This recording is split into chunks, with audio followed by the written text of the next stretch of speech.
Namaste, namaskaram, vanakkam, namo namaha. Let's look at something today that just seems to be part of civilizational cycles, the cycles of movements, the cycles of religion specifically. So from dilution to what eventually becomes commercialization.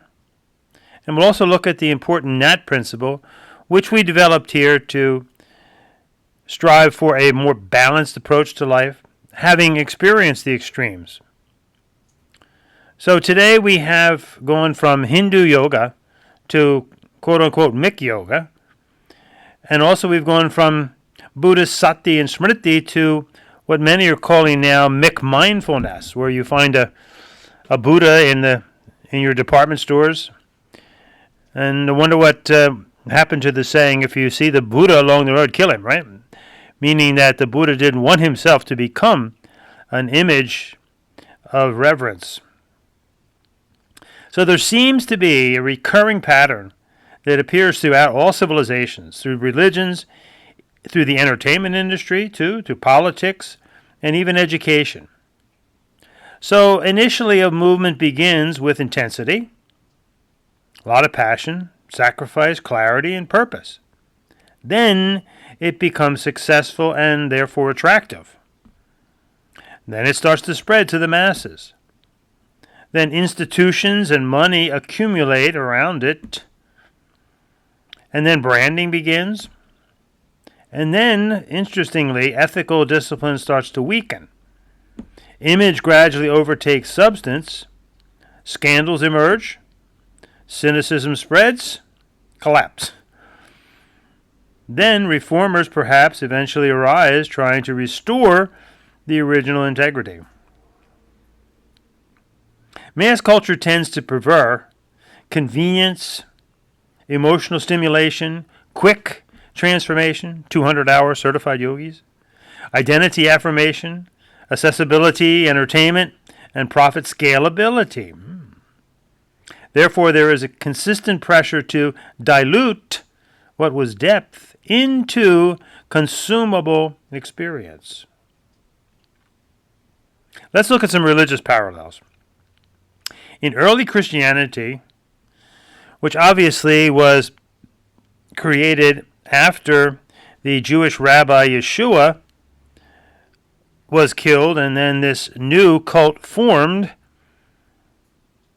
and initially there was poverty, there was martyrdom, there was humility, there was fasting, there was radical ethics and service. Interestingly, ask a Christian if they can spend 40 days and 40 nights in the desert. Prosperity gospel? How did that happen? Yet, over the centuries, what happened? Political power merged with religion. Churches accumulated wealth. Indulgences were sold. Corruption spread. And some clergy, not all, of course, became deeply entangled in money and influence, especially political. Today, many critics point to prosperity gospel televangelism, celebrity pastors, mega church branding, and scandals involving money and sexuality. What happened to the original aesthetic core that became overshadowed by spectacle and commerce? Picture, personality, and price tag, the three red flags, certainly in religion. Let's look at Buddhism. The historical Buddha, who was a Hindu, who reached the point of renunciation, which is the last stage of life, actually, sannyas. And he renounced luxury. He renounced status and attachment. Yet, in some of the modern forms of quote-unquote mindfulness, it has become corporate productivity training. Meditation becomes stress reduction for high-pressure consumer culture. Again, you find Buddhist images in many gardens and in various department stores. And today, many are calling that a Mick mindfulness. Now, within Buddhism, and certainly within Hinduism also, you find reformers who repeatedly emerged when the ritualism became mechanical, which is what was the Buddha was against, of course, and when power structures hardened, and when external display overshadowed realization. Many sincere teachers attempted to restore the sincerity, the topos, and the ethical balance. Let's look at political and civilizational parallels. The Roman Empire, the Republic, originally emphasized civic duty, discipline, restraint, sacrifice, public virtue. But as wealth and empire expanded, luxury increased, corruption spread, entertainment culture intensified, and civic cohesion weakened and became debased. Look at the British Empire. It didn't rise merely through force. At its height in the 1920s, the empire ruled roughly 1/4 of the population of the Earth's land surface. The empire embodied originally extraordinary organization, discipline, navigation, trade networks, and confidence in its civilizational mission. But over time, portions of that structure hardened. Colonial administration became rigid, hierarchical. They enforced the caste system in India, which remember was a Portuguese word. And it began to distance itself from the peoples being governed. You know, if you were an Indian in India, you couldn't become an officer in the Indian army. You couldn't belong to many All India clubs, for example. In many places, local traditions, identities, and self-determination were subordinated to imperial control. And look at today. The empire, quote unquote, is simply a small island nation with a few territories. Takes time. Let's look at modern consumer society, which today tries to commodify everything, including spirituality, authenticity, compassion, activism, sexuality, and even anti-materialism itself. Companies now sell quote-unquote yoga. They sell quote-unquote mindfulness and enlightened experiences. You know, if you're a Hindu, you really can't teach in these public venues. Talk about a turnaround. The paradox is that modern systems can monetize most anything. Therein lies the problem. Look at Bikram Choudhury and his Mick Yoga. Bikram openly referred to his system as Mick Yoga, envisioning yoga franchises spreading globally, much like fast food chains. Interestingly, you know, the story goes that when Bikram first came to America, he really held to the fact that yoga was Hinduism, and he didn't charge money. But Shirley MacLaine and others came to him and said, look, if you keep using the word Hindu and you don't charge money, nobody's going to take you seriously. So, obviously, as a weak, capitulating Indian man, he capitulated, and look what happened. Later controversies surrounding abuse allegations, lawsuits, and financial scandals became, for many observers, a cautionary example of what can happen when commercialization, capitulation, overtakes ethics and charisma overrides accountability. So Bikram, he's off somewhere doing his thing again, but not allowed to come back in the country, interestingly. Wow. So if we look at what we call the NAT principle, we're trying here to recognize that we will go through the extremes of life to eventually find a balanced middle way. So this provides a structural framework for understanding why individuals, groups, nations, whole civilizations, and movements often fracture into extremes. Okay, now the way. That represents the pure, if you will, fundamentalist, rigid exclusivism, absolutism, and a hardened orthodoxy. Meaning that our way is the true way and every other way is false at best, if not outright evil. The other extreme, however, is the New Age, no way, old age actually, egoism. Both have a strong ego tendency there. The no way represents total relativism. and a kind of dissolving universalism. Everything dissolves into this new one way, but it becomes a flattening of all distinctions. So there is a major difference here, but it can also seem subtle. The way is the fundamentalist who says, my way is the true way, every other way is false at best. The universalist says, no, we respect all of the ways, and that's because, under their breath, so to speak, what we're doing is the universal way. It applies to all people, all things. So you'll often hear cliches like yoga is universal. Yoga fits into anybody's religion, which is an interesting one. If yoga has nothing to do with religion, why would it fit into anybody's religion? And go tell that to a Christian priest, an imam, that yoga fits into their religion. You see? It's an extremist position. And we're not talking about the teaching of comparative religions here. We're talking about what is actually a fundamentalist universalist mindset, because there is a fundamentalism to it.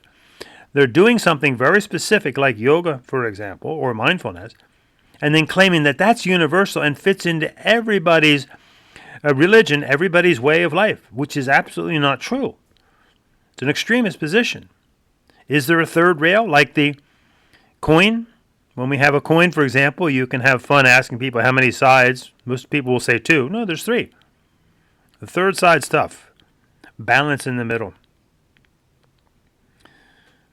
So you could see one side of the coin as the fundamentalist, the other side as the universalist or fundamentalist universalist, and we flip back and forth in these two extremes until we find balance in the middle, realizing that your way, whatever it is, whether it's your politics, your profession, your religion, it's a way. It's not the way, and it's not a universal way. It's for anyone who wants to join it, yes, but we're not claiming that it's a universal way. It's for everybody. So, perhaps the recurring lesson across civilization is this. When the form becomes disconnected from purpose, image gradually overtakes substance. Once sacred or ethical systems become primarily profitable, fashionable, or identity-based, the temptation toward delusion becomes enormous. Ask people today, is yoga? No, yoga's everything. Try to get out of a yoga class without paying. Oh, I thought it was universal. I thought it's everything. I thought there were no labels here, no divisions, etc. All of that just starts to fall apart upon any close scrutiny.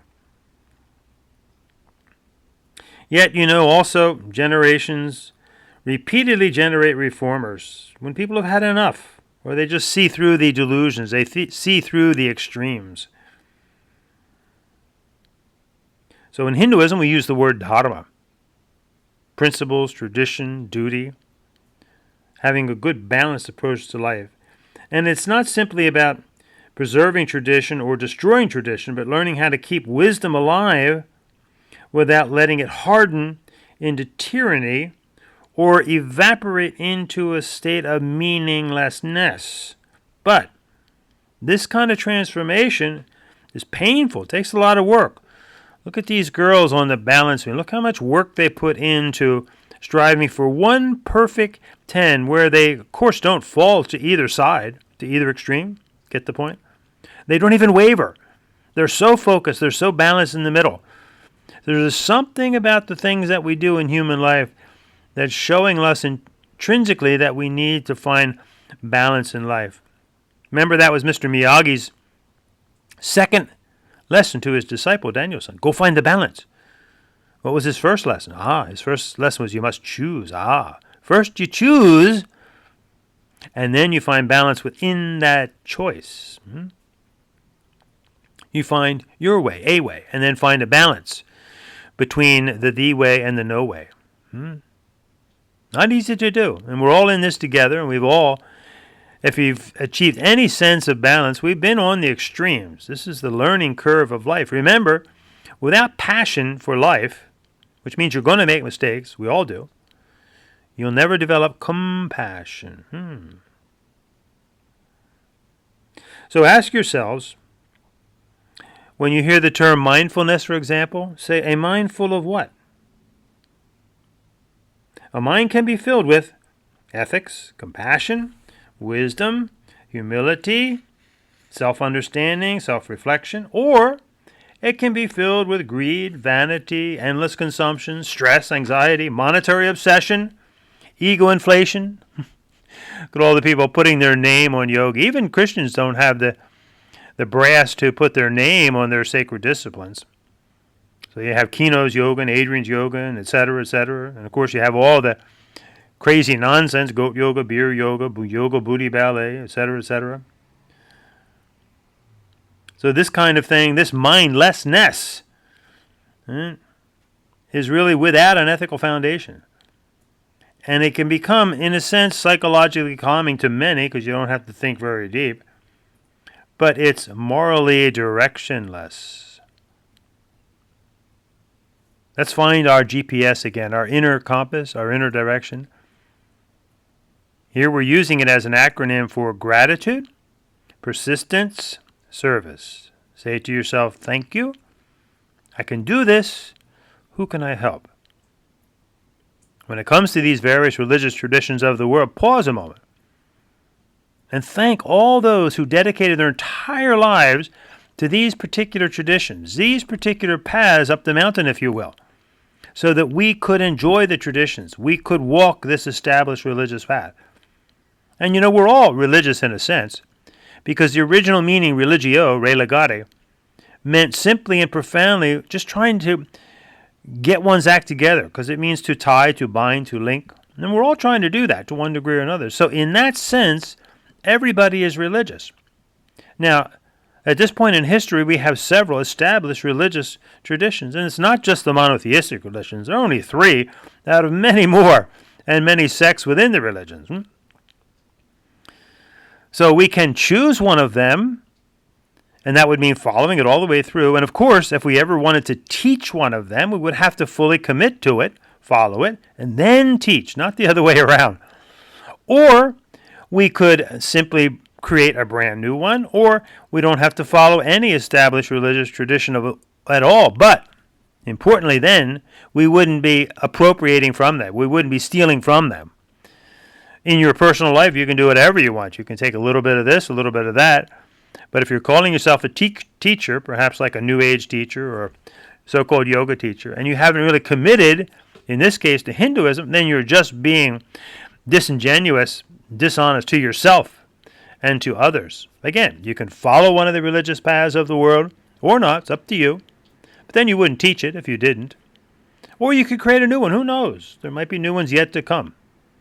But at this point, they're pretty much established religious traditions, and people are drawing on from one or the other. And again, there's a difference between your own personal study and comparative religions. That's wonderful, fine. Everybody should do that. That's what we call doing your purvapaksha. Get to know what other religions believe, and don't put your beliefs on their beliefs. Know what they believe. So don't make Jesus a yogi, for example. Realize what Christians mean when they say Jesus. And then obviously you have to go back to Hebrew, who was Yeshua. So these are important considerations as we're all striving to find this balance in the middle. So we developed this Nat principle, and we're coming out with a new book called the Nat Sutra and the Gem Upanishad. So look for that. And you may want to read our book, The Hindu Yoga Religion in 10 Words or Less or More. And that's available on Amazon. But if you can't afford a book, we also have read the whole book on our YouTube channel. So fine, either way. But this Nat Sutra is very profound because we can play with the word Nat, for example. And if you put a G in front of it, it becomes a gunat, right? But it's a silent G. This is important, like the word Hindu. You can use the word Hindu or Indu, it doesn't matter. It really means the same thing. So whether you say gunat, which is a mispronunciation, or whether you say gnat, we know what a gnat is. It's a pest. Do we want to be a pest? The other extreme, if you will, or actually this is the middle balance, because it's a pest on either side, whether we follow the no way or the way. The balanced middle is to be nati. Nati means to be well appointed, get your act together. It's often used in the military terms when somebody is perfectly, impeccably dressed. They're very natty, right? So the choice is up to us. Do we want to be a pest by being on the extremes? Well, we will all be. And we know we'll get called out by others, just as like we as devout Hindus call out the phony yoga people, right? So that we see them as a pest, and they probably see us as a pest as well. So, and round we go in these spiraling dances of life. We're all learning here. We're all on a learning curve as we're trying to find that middle balance. And when we do that, we uncover the gem inside. What is that gem? That's your inner essence. Some people call it soul. Hindus call it Atmana, which has even deeper meaning than soul, because soul is still connected to your mind, psyche. So is your psychiatrist, your psychologist, a soulful person? I doubt it. Are they going to charge you money? Of course. You don't charge money when you go to religious traditions, right? It's all free to enter. That's a real era there when people take from religious traditions like Hinduism, yoga, and create these massive organizations, open these studios and charge massive fees, and have the brass to actually have videos. How can you make six figures as a yoga teacher? What if somebody says, how do you make six figures as a Christian pastor? Everybody would revolt against that. So, oh boy, we humans. So this inner gem, as Hindus, we recognize that's inside of all of us, right? It's just covered up, just like a gem at the bottom of the river. It's there, but when the waters get stirred up and muddy, even though it's still there, you can't see it. It's like the sun. During the day, it's there, but those clouds of ignorance are so thick that we can't see it sometimes. So we have to remove those clouds of ignorance, specifically greed, anger, lust. Those are the three stripes, the tripundra that Mahadev Shiva wears and Saiva Hindus wear. Those are the big three. Get rid of greed, anger, lust, which is excessive desire for anything. And the extremes fall into those categories. They can be very greedy, very angry, very lusty. It's not a coincidence that there's scandals on both ends of those extremes. Serious ones. Do your homework on the scandals in the New Age yoga movement. Of course, we know the scandals in the fundamentalist movements also. So, we're all in this together, and just as relevant today as was 2,000 years ago in Brihad Aranyak Upanishad, we're trying to go from untruth to truth, asato ma sadgamaya, humbly admitting our ignorance in many areas of life. As we move to an ever more enlightened state of being, light we're meant to be, inner inspiration, light, buoyancy, joy, happiness, childlike wonder at any age, and tap into that nectar within. And what is that nectar we've spoken about, the Atmana? It's the provable experience of pure energy. Hindus call it Shakti. Pure light, Hindus call it Jyoti, and the feeling of lightness and love. If you think about it, we all possess these things. Not only us as human primates, but our fellow animals too, and sometimes they express more of it than we do. So asato ma sadgamaya, tamaso ma jyotirgamaya, mrityorva amritam gamaya, seeking peace, but it's got to be a peace not of being humiliated, but of humbleness, which is wisdom, a peace of strength and justice. Om Shanti, Shanti, Shanti. Om.